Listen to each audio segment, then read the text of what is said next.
And right now we are about to have a conversation, and this is a conversation that will interest you if you are a woman, if you have a woman in your life, if you have a female in your family. As long as you're a female, have a female in your family. In fact, I think everybody should be part of this conversation. And this conversation is about polycystic ovary syndrome. Sometimes we say PCOS, or sometimes people like me just say PCOS, because it's easier. And we're going to be talking about polycystic ovary syndrome and nutrition. A lot of people are actually undiagnosed. A lot of ladies, women, girls are actually undiagnosed, walking around with polycystic ovary syndrome. And they never know until it's time to say, give birth. And that's when they realize that, oh, I have had polycystic ovary syndrome all this while. Anyway, this is going to be an interesting conversation, so feel free to send in your questions at any time, and we will also get to talk to, we'll send it to the right person to answer. And the right person today is Frederica Selwa Doku, who's a registered dietitian, a founder of PCOS Foundation here in Ghana. Hi, Frederica. Hi, Chris. How are you? I'm fine. Hey, today you're looking nice. It's good to be back. What's the occasion? It's World PCOS Day. Oh, it is! Yes. Oh, my. PCOS Awareness Day. And it's the whole month as well. So we are going to, talk about PCOS the whole month. Right. Everything concerning PCOS. Right. So, tell us, what's PCOS, polycystic ovary syndrome? So, polycystic ovary syndrome is a hormonal condition that affects women of reproductive age. But then it goes on to say that it's not just hormonal, but it has an underlying metabolic factor. So it's both metabolic and hormonal. It is the metabolic that affects the hormonal of the reproductive system. So in layman's language, something is happening in your system, in your breaking down of proteins, fats, carbohydrates, which end up affecting your hormonal balancing. Something that makes you a woman, the chemicals that makes us women. And then it changes that, and then it brings you myriad of symptoms. Right. And that group of symptoms is put together and called a syndrome. Oh. Okay. So people who have PCOS tend to have certain classical symptoms, such as irregular periods. So some will have absence of periods. So for about a year, 6 months, 3 months, no period at all. For some will have skipped periods. So you have your menses today, this month, next 2 months you have another. Some would also have continuous flow for over 2 months. They are bleeding every day. Wow. Yes. So, and this is as a result of lack of ovulation. And then sometimes there's ovulation and it comes, for a long period. So women who are living with PCOS are dealing with either they're not having periods, or they have extra periods, long, I have clients who have long periods every day for like 2 months. They are bleeding. Yes. And when you just said this, right? It just took me back to the days of BC. Is it BC or during Christ era? Is it BC or AD? One of them. The woman with the issue of blood. I always say, I feel like that was probably endometritis or PCOS. Yes. But we didn't have a name to it. And it looked so spiritual, But now there's science. So right now that you've explained all this, it might sound very familiar to a lot of people. It sounds very familiar to me, because in secondary school, I had a friend, in fact, my best friend, that would be like, oh, my period comes like 2 months. Oh, it didn't come this month. It didn't come that month, Oh, it hasn't come in 3 months. And it looked all fun and, nice. Usually, we are happy when we don't have our menses, yes. And then there's a sudden weight gain. You wake up, you sleep and you wake up, you have gained weight. Oh. You have acne all over your face. Some people have thinning of hair. So you are exhibiting signs of a male. So then you have bald hair in the middle of your hair. You have chin hairs, chest hairs, mustache, You know, you have belly hair, like that's of a male. Oh, right. You know, because the male hormones is dominant compared to the female hormones that should be dominant in you as a female. Right. Yes. So does it start at an early age, or it just pops out at any time in your life? So usually, for most people, it starts during adolescence. Okay. Most people who get it later on in their reproductive years are very few.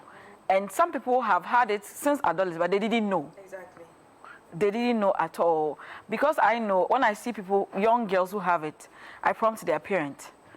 I remember I met a woman with a daughter, and I asked her, has she had her menarche? She said yes. How old is she? She said 11 years. And I told her that, so how is the menses flowing? She said, oh, it comes, then 3 months later, one will come. And this girl has dark neck circles. This is another classical example, very dark neck. So I told her something like this, yes. And I told her that your daughter may be having PCOS. So take her to the hospital to see a gynae, to check, do an overall, you know, diagnostics, and then she can start treatment. The earlier, the better. Because most people find out when they are married and they are looking for children. Then they realize, that, oh, all this while I have this. Some people never get to know, and then they cross their 50s and all that. So, but now there's a lot of awareness, so people are getting to know that this is it. Right. So let's talk about food. Yes. You understand? Because ever since I started, being, a woman, I realized that food actually is also part of our lifestyle and also causes a lot of things, or actually it helps us in regulating a lot of things in our body. So let's talk about food. What food works for people with PCOS? Okay, so with PCOS, even if you look at the WHO guidelines, the first line of treatment is nutrition and lifestyle. Okay, because of the underlying metabolic disorder, studies have shown that most women with PCOS have an underlying insulin resistance. Okay. Or they, like diabetes? Yes, they have a history of diabetes or is in their family. And so in a layman's language, we say that diabetes is manifesting in your reproductive organ. Oh, I get it. So that is the underlying, So for us to manage or, reset that symptom, that insulin resistance foundation, your diet should be paramount. What you put in your mouth is key to managing PCOS. Now, what diet works with PCOS people? Studies have shown that foods that are high in fiber and low glycemic index, food that are low in sugar, helps with PCOS. Okay, so if you have PCOS and you are watching us, foods that are not refined, like our local food, okay, like brown rice, like millet, like your kenke, your banku, and all that, that has the fiber in them, is better. So our fruits, our vegetables, especially vegetables. So we have a healthy eating plate that will show that about half of your meal should be veggies. Should be veggies. Yeah. Then I see people doing black and white food, just rice and stew, and tomato stew or shito. You need a lot of fiber in your diet to reduce the sugar content of the food that is coming. Right. Okay. Then you need enough protein as well. So you have your whole grains, your vegetables, and then your protein. So a typical example is jollof, that's on the screen, with lots of vegetables. So with PCOS, you don't eat like the regular Ghanaian, where you have 2 balls of kenke. Where your carbs are more. Your carbs are more, no. You have to reduce your carbs and increase your vegetables intake. Then when we come to also proteins, not, lean proteins like fish, lean meats, beans, nuts, and all that helps a lot because they also contain fiber. What about tuna? tuna is fish, so tuna, salmon, because there are certain nutrients that come into play, which I'll be diving in it very soon. So in PCOS, there are underlying nutrient deficiencies, micronutrient deficiencies. So omega-3, vitamin D especially. So you wake up in the morning, you have to get the sunlight. Many women in Ghana are vitamin D deficient because we think we are working in the sun. We have the sun.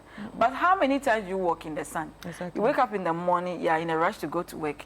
You go to work, you are sitting in the room till you close. So you don't get enough of vitamin D. And vitamin D works for hormonal regulation. That's some of the function. We just know it for strong bones and teeth. No. Hormonal regulation. So we need vitamin D, we need omega-3, we need zinc, we need inositol. Inositol can be gotten from food, but the quantities that we need, we cannot get that quantity from food, so you need to supplement. And not to say that if you're watching us, you get any supplement and then you are taking, or you're on TikTok, social media, and then you have to visit the right professional to guide you. Yeah, because these days people actually the dosages, sell all these things online. Yes, the dosages and when to take it, how to take it. For some of them, when your symptoms are very severe, you need to take them. But when you are, your symptoms are eased, the professional will ask you to stop. Okay, and so some people hear that, oh, I need to take vitamin D, I have PCOS, and they've been on vitamin D since about a year. And even what dosage are you on? You can be on a very high dose, which will not be good for your kidneys. So these are some of the things that they should do. Exercises, very key in PCOS management. And every time I tell people, you don't need to go to the gym when it comes to PCOS, because whenever you go to the gym, you are stressing your system, you are stressing your hormones. What you need to do is walk. Okay, and there are PCOS focused exercises that you use your own body, body weight to exercise, which also help a lot. It doesn't like high intensive exercises. So like Pilates, yoga. Yoga will help with your mental, because PCOS has shown to cause depression and anxiety in some women who have them. When it comes to weight gain and body shaming, it makes them depressed.